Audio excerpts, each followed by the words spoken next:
Oi, pessoal! Vamos iniciar aí a correção das atividades de hoje, dia 27 de agosto de 2020, nessa quinta-feira, né? Hoje a gente tinha 3 matérias, né?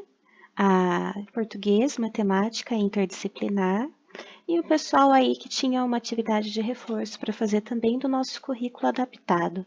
Então vamos começar pela correção das nossas atividades de língua portuguesa. Vamos lá, então. A gente ia conversar um pouquinho hoje, né, estudar um pouquinho sobre os adjetivos. Lembrando que cada palavrinha de uma frase, ela tem uma função. O que que é uma função, né? Ela vai ali exercer um significado naquela frase, ela serve para alguma coisa. A gente já aprendeu o que são substantivos, né? São nomes, tudo que dá nome às coisas. A gente aprendeu o que são verbos, que são ações, né? Palavras que indicam ações. E a gente vai ver agora os adjetivos. O que são adjetivos? São palavras que dão características ao substantivo, ou seja, qualidades, defeitos, né? Cor, tamanho, tudo isso se refere a adjetivo, tá? Então, são características. Vamos para as atividades, então, da página 101 até a 103 do nosso livro de português. Aqui, adjetivo. Leia a tirinha. Af, pobre velhinha, deve estar cansada. Obrigada pela água, menina. Adoraria lhe dar uma maçã como forma de agradecimento. Mas aquela menina comeu tudo. E olha que tentei escapar dela. Então, a gente tem a Magali aí apagada, né? Faz referência, né, a um conto de fadas bem conhecido, onde uma bruxa dá uma maçã para uma princesa, né? Então, só de ver assim, de bater o olho, a gente já sabe a que conto de fadas está se referindo. Então, vamos ver, ó. Pergunta A. A que conto tradicional essa tirinha se refere? Se refere a Branca de Neve, né? Que tem a história lá da bruxinha que dá a maçã envenenada para Branca de Neve, ela morre, né? E depois ela é ressuscitada lá com um beijo de amor, né? Porque é tudo mágica, uma poção que está na maçã, né? Então, um conto de fadas, tá? Sublinhe as palavras que respondem às perguntas. Então, vamos lá. Que características a velhinha apresenta na tirinha? Ela se mostra cansada, né? Ai, né? Quando ela começa aqui no primeiro quadrinho. Depois ela fica agradecida pela água, né? Agradecida. E ela fica brava porque a Magali comeu as maçãs. Então, cansada, agradecida e brava. Ela não aparece sonolenta nem triste, tá bom? Que características a jovem representa? Primeiro, a Branca de Neve parece preocupada, né, com a velhinha. Depois, interessada, né, dela tá tomando água, dela tá descansando, e depois ela fica até meio desapontada ali, porque ela ia ganhar uma maçã, né, ela não sabia que a maçã era envenenada, mas ela ficou desapontada que ela não ganhou a maçã. Então, preocupada, interessada e desapontada. E que característica a Magali apresenta? A Magali está deitada com uma cara bem feliz, né? Então, ela parece satisfeita. 2. O que você acha que significa a palavra adjetivo? O adjetivo indica a característica de um substantivo. Pode ser qualidade ou defeito, modo de ser ou de estar, aparência. Então, a gente tem aqui ó, o substantivo jovem com o adjetivo interessada, o substantivo Magali com o adjetivo satisfeita, tá? Então, os adjetivos são características que nós damos para o substantivo. 3. Observe a imagem. Escreva características físicas do gato. Então, a gente tem um gatinho, né? Siamês aí. Qual a cor dos olhos do gatinho? São azuis, tá? Isso daí, lembra que eu falei que cor também é um adjetivo? É um adjetivo dos olhos do gatinho. O nariz dele é preto. Escreva uma característica que expressa o comportamento dele. Então, o gato ele pode ser manso, dorminhoco, esperto, comilão, arteiro, né? Então, uma característica ali que tem a ver com o comportamento do gatinho. Arisco, bravo, tá? Tudo isso daí seria uma característica ou um adjetivo de comportamento, tá? 4. Sublinhe os adjetivos das frases, depois indique com uma seta os substantivos que eles caracterizam. Então, vamos lá. O lobo tinha olhos assustadores, tá? Então, aqui é o substantivo e assustadores é o adjetivo que se refere a olhos. B. Chapeuzinho era carinhosa com a vovó. Então, carinhosa é um adjetivo e é referente a Chapeuzinho. C. Rapunzel lançou suas imensas tranças pela janela. Então, imensas é adjetivo e se refere a tranças. O que é imensa? A trança. D. O príncipe ruivo beijou a corajosa princesa. Então, eu tenho dois adjetivos, ruivo e corajosa. Quem é ruivo? O príncipe. Então, príncipe é o substantivo e ruivo é adjetivo. E quem é corajosa? A princesa. A princesa é o substantivo e corajosa o adjetivo referente a ela. 5. Complete as frases com os adjetivos dos quadrinhos. Então, a gente tem aí vários adjetivos que a gente vai encaixar nessas frases. A maçã, eu gosto de riscar quando a gente usa, né? A maçã envenenada fez Branca de Neve dormir. João e Maria eram filhos de um pobre lenhador. Cinderela tinha duas irmãs muito invejosas, né? Os príncipes de contos de fadas são bonitos, educados, né? E valentes, ou valentes educados, não importava a ordem que você colocasse. Mas aí a gente observa que nós usamos todas as palavrinhas para pôr nas frases. 103. Leia este trecho de um caderno de viagens. Como todo mundo já sabe, meu esporte favorito é viajar. Adoro dar 1000 voltas na minha rede mágica e parar em lugares que ainda não conheço. Existe algo mais incrível do que descobrir novas culturas, paisagens maravilhosas, fazer amigos pelo mundo ou aprender línguas diferentes. Depois de uma grande viagem, sempre dá a vontade de relembrar os momentos mais marcantes. Quando viajei para a Grécia, por exemplo, descobri tanta novidade que achei melhor anotar tudo para não esquecer. Foi assim que nasceu o meu primeiro diário. Então, esse é o textinho, né? E as atividades são sobre ele. Vamos lá. Escreva nos quadrinhos a característica de cada substantivo destacado no texto. Então, esporte. Quando ele fala do esporte, ele fala que é o esporte favorito dele, que é viajar, tá? Então, favorito. Culturas, tá? Culturas novas. Ele gosta de coisas novas, culturas novas, paisagens novas, né? Então, aqui, novas. Línguas diferentes. Aqui, ó. Línguas diferentes. Rede. Ele fala, adoro dar 1000 voltas na minha rede mágica. Paisagem. As paisagens são maravilhosas. E a viagem é grande, ó. Depois de uma grande viagem, tá? Então, todos os adjetivos para encaixar nesses substantivos estavam no texto. E a 7. Descreva uma pessoa de quem você gosta usando adjetivos. Então, você ia citar a pessoa e você poderia dar elogios para ela, né? Por exemplo, eu vou falar da minha mãe, que geralmente a gente gosta, né, de falar da mãe, né? Minha mãe, ou meu pai, ou minha avó, ou minha tia, uma pessoa que você gosta, pode ser até a professora, quem quiser, tá bom? Minha mãe é maravilhosa, né? Maravilhosa é um adjetivo. Ela faz uma comida muito gostosa. Gostosa também é um adjetivo. Ela é carinhosa comigo. Deixa eu pôr mais para cá. Comigo. Mas também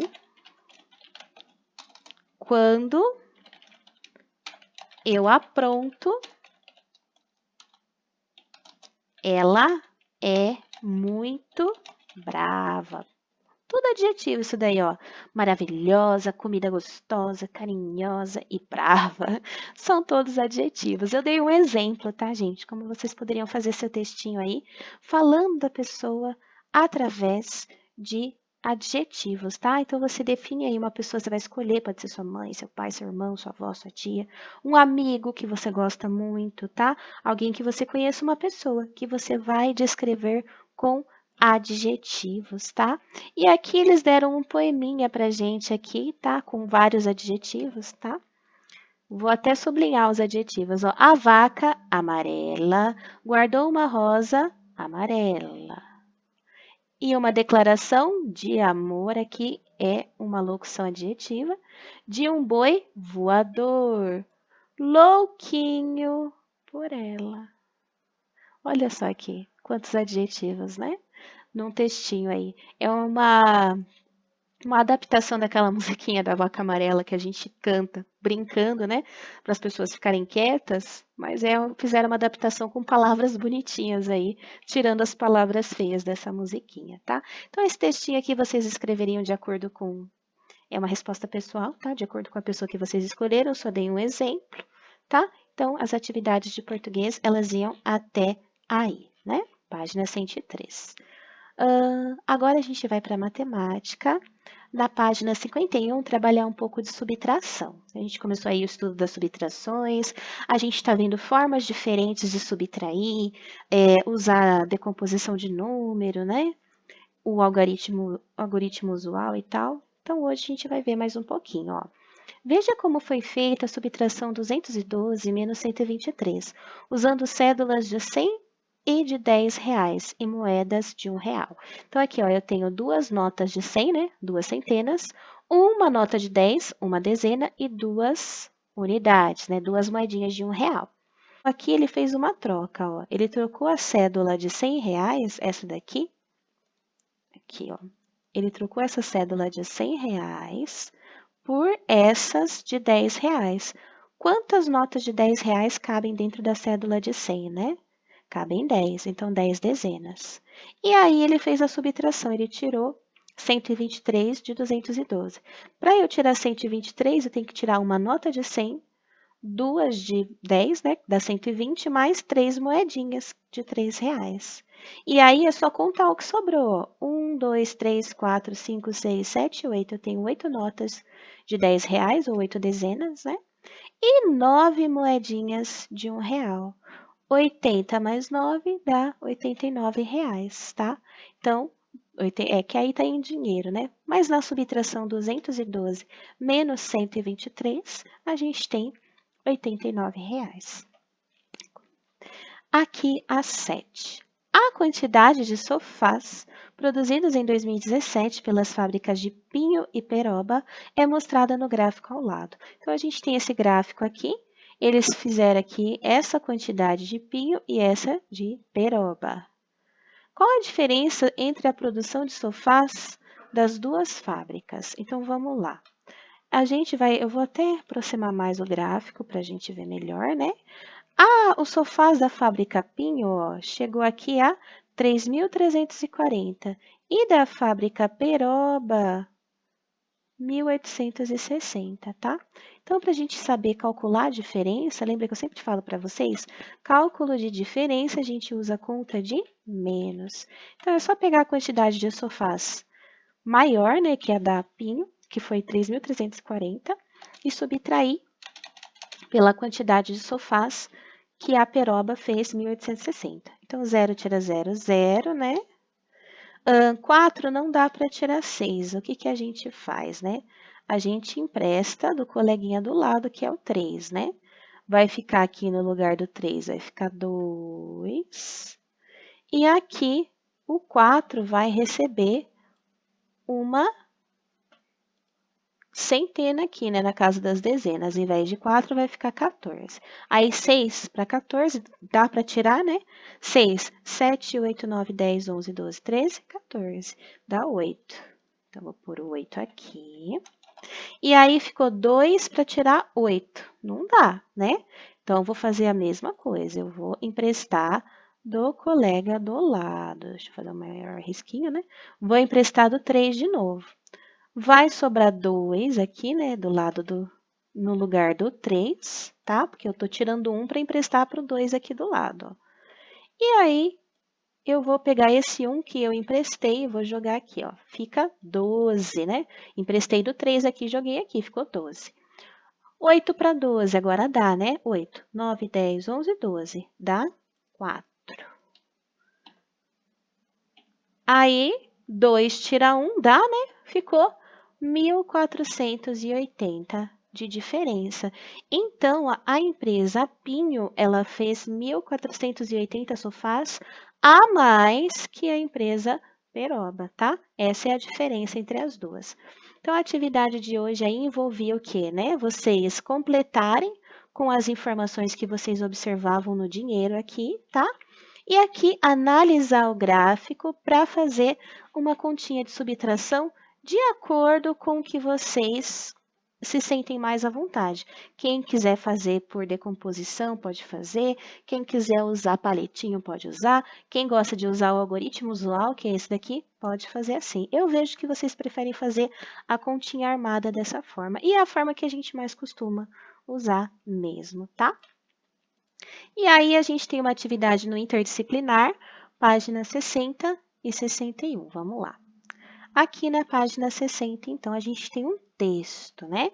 Linguagem do toque de sinos de Minas Gerais é registrada como patrimônio nacional. O toque dos sinos em Minas Gerais, uma linguagem que muitos mineiros conhecem que encanta os turistas, acaba de virar patrimônio nacional. O Conselho Consultivo do Instituto do Patrimônio Histórico e Artístico Nacional, IFAM, acaba de aprovar o pedido de registro dessa manifestação cultural. A proposta de registro como patrimônio imaterial para o toque dos sinos em Minas Gerais, tendo como referência São João del Rei e a cidade de Ouro Preto, Mariana, Catas Altas, Congonhas, Diamantina, Sabará, Cerro e Tiradentes, começou a ser preparada em 2001, por iniciativa da comunidade de São João del Rei. A solicitação chegou ao IFAM, eu acho que lê IPAM, né? Porque eu estou lendo como se fosse inglês e é português, deve ser IPAM, que em 2002 deu início a uma grande pesquisa sobre o assunto. O IPAM de Minas Gerais afirma que o toque dos sinos ainda está presente em sua relação com a população das cidades inventariadas, reforça a possibilidade de reconhecimento desse bem como patrimônio. O toque dos sinos é um elemento capaz de revelar a biodiversidade cultural, sociocultural, característica e presente nessas comunidades. Seus habitantes se reconhecem e se distinguem de outras cidades a partir do repertório desses toques e do som diferenciado de cada um daqueles bronzes, por exemplo. Então, a gente tem um texto chatinho, né, comprido, falando aí sobre um patrimônio cultural, tá? Que foi esse toque dos sinos aqui em Minas Gerais. Me parece uma igreja, né? Então, vamos lá. Qual patrimônio cultural é mencionado no texto, o toque dos sinos em Minas Gerais? Quem tomou a iniciativa de propor o registro desse bem como patrimônio foi a comunidade do município de São João del Rei, tá? Então foi a população mesmo que achou que aquele patrimônio tinha que ser preservado. Grife no texto o trecho que revela por que esse patrimônio foi registrado. Tá aqui, né? No último parágrafo, esse pedaço final explica, ó. O toque dos sinos é elemento capaz de revelar a diversidade sociocultural característica e presente nessas comunidades. Seus habitantes se reconhecem e se distinguem de outras cidades a partir do repertório desses toques e do som diferenciado de cada um daqueles bronzes, por exemplo. Então, provavelmente a música desse sino, ela é diferente quando ele toca. Tem uns bronzes lá, umas alterações nesse sino. Aqui não é uma foto, é uma imagem pintada. Mas provavelmente esse sino tem alguns detalhes que fazem o toque, o som dele ser diferente dos outros sinos. Não é só aquele blam, blam, blam que a gente escuta. Deve ter um sonzinho lá diferente, tá? Por isso que eles acharam que tinha que virar um patrimônio, porque era antigo e era diferente de todos os outros toques de sino, tá? Página 61. 10. A seguir são apresentados 3 patrimônios culturais brasileiros. Ligue cada descrição à imagem do patrimônio que representa. Então, a gente tem aqui parágrafos, né? E a gente tem que ligar com as coisas. Então, vamos lá. No estado do Piauí é produzida a cajuína, que é uma bebida a partir do suco de caju. Então, das 3 imagens, a única que é uma bebida é essa daqui, né? Então, só ligar a bebida de caju ao parágrafo da cajuína. As bonecas Carajá são feitas de barro e cinzas pelas mulheres indígenas do povo Carajá. Então, das 3 imagens, aqui tem uma bonequinha, é essa aqui, né? Aqui também são bonecos, mas são fantoches, tá? Boneca indígena, a gente vê que é essa aqui. Então, liga com o parágrafo das bonecas Carajá. E, por último, o teatro de bonecos popular do Nordeste, com fantoches, né? Então, o teatrinho de fantoches aqui, ligar com o último parágrafo. 11. Em grupo, pesquisem o site do IPAM, um patrimônio brasileiro, escreva um texto descrevendo os itens a seguir, nome do patrimônio, quem solicitou e qual a importância. Pessoal, essa atividade 11 aqui, eu não sei se vocês chegaram a fazer, mas como ela pede para ser feita em grupo, eu não vou exigir que vocês façam, tá? Além de pedir aí um resumo de um texto, né, sobre patrimônio, que vai ficar, hoje tem bastante atividade, vai ficar meio extenso. Então, quem não fez, não precisa fazer esse texto, tá? Depois a gente vai trabalhar aí parte de resumo sobre textos prontos, e aí vai ficar mais fácil para vocês fazerem esse tipo de atividade. Quem fez sozinho mesmo, parabéns pelo esforço por ter feito, tá? Mas quem não fez, pode ficar tranquilo. Quem fez é sempre uma aprendizagem a mais aí, não foi à toa, sempre acrescenta, tá? E quem não fez, fique tranquilo que a gente vai trabalhar isso mais para frente, tá bom? Então, a parte do interdisciplinar ia aí até a página 61, e essas eram as atividades do nosso currículo regular. Aí eu tinha uma atividade aqui de matemática no nosso currículo adaptado, tá? Que era referente aí a uma alfabetização matemática, tá? Tem o pessoal aí que precisa ainda entender o conceito da soma para poder se desenvolver. Então, vamos trabalhar com essa concretização aí da soma. Vamos observar como são os números, né? Não só em símbolo, mas em objetos também. Então, a gente tem o primeiro caso aí, né? Vamos somar. O bebê tinha 4 chupetas, e ganhou mais uma. Quantas ele tem agora? Então, a gente vai ter que escrever os números, né? Quantas chupetinhas tem aqui, ó? 1, 2, 3, 4. Então, você vai colocar o algarismo 4 aqui, que representa as chupetas, tá? E aqui, quantas chupetas eu tenho? Uma. Vou colocar de uma chupeta. E aí, você pode colocar nos seus dedinhos aí, 4 e sobe mais um dedinho, uma chupeta. Conta quantos dedinhos tem agora, que é a quantidade de chupetinhas que tem aqui, ó. 1, 2, 3, 4, 5. Prontinho. Aqui, Bruno tinha... Tá grudado aqui, tá, gente?